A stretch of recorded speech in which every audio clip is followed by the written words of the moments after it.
Braelon Allen got banged up in that Monday night game. What's going on with him? Because it seemed to be some mixed reporting as far as him seeking a second opinion from what I saw.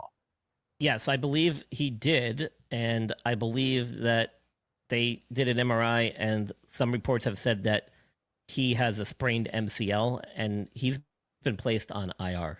And I think I actually posted about this on my X account. That's kind of what we thought was going to happen. His injury looked a little bit worse than Jaden Daniels, and his MCL sprain was probably more severe. And in that case, you're looking at least 4 weeks. So I don't think surgery was recommended, although that could have been why he was seeking a second opinion, because there's a chance that they may have said, hey, this knee feels unstable. This is more significant than we think the MRI is even showing, in which case they may have recommended or offered him a surgical repair of that MCL.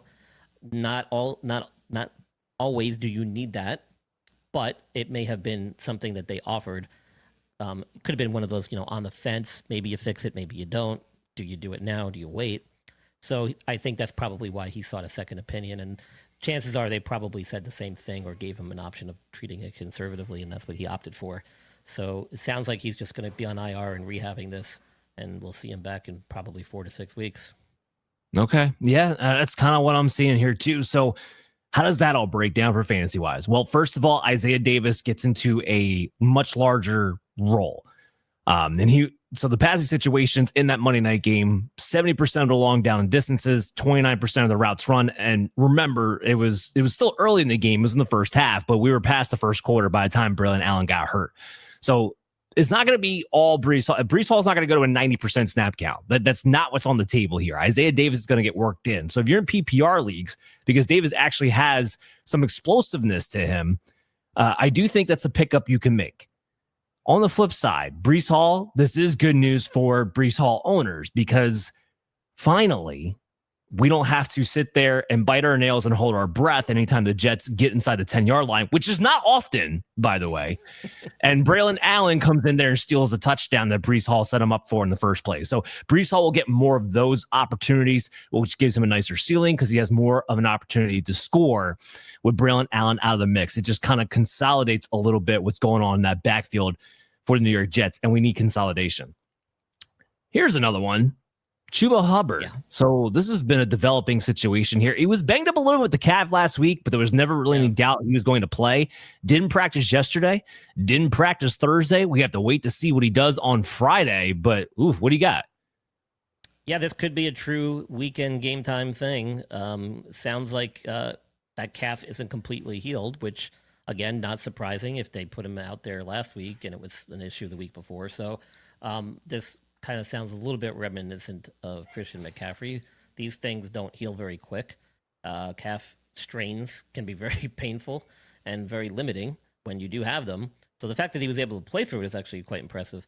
The question is, do you continue to push through this, or do you give him a week of rest and hope that it gets a lot better? I think that would be the wise thing to do. And maybe that's what they're leaning towards now that he's got 2 days where he hasn't stepped on the field. But, I mean, we're at the point in the season where he probably doesn't need to be out there Friday doing much anyway before they can make that decision. I think it's truly going to come down to how he feels on Sunday or whatever time they play, and whether or not he's able to push it in warm-ups and if he feels like he's good to go. If he is, and they do let him play, this could be one of those situations where you may see limited snap count or some limited action based on how he's feeling. So this is definitely something I would keep an eye on well into the weekend, right before kickoff. I really don't like it when my running backs have calf issues. It's a very scary situation, and I should know because I'm a CMC fan.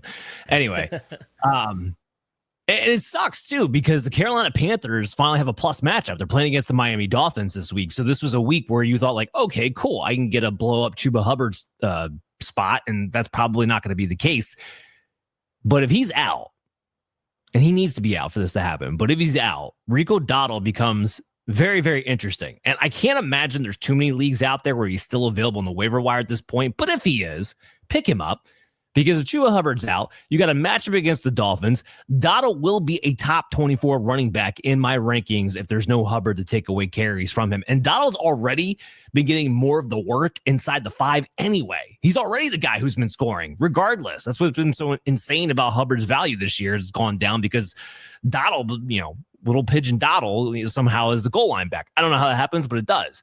And the Dolphins are allowing the 7th most fantasy points to the running backs right now. So, yeah, if you have Dowdle, pick him up, especially if you need him for Chuba Hubbard. This is something you're definitely going to need to watch.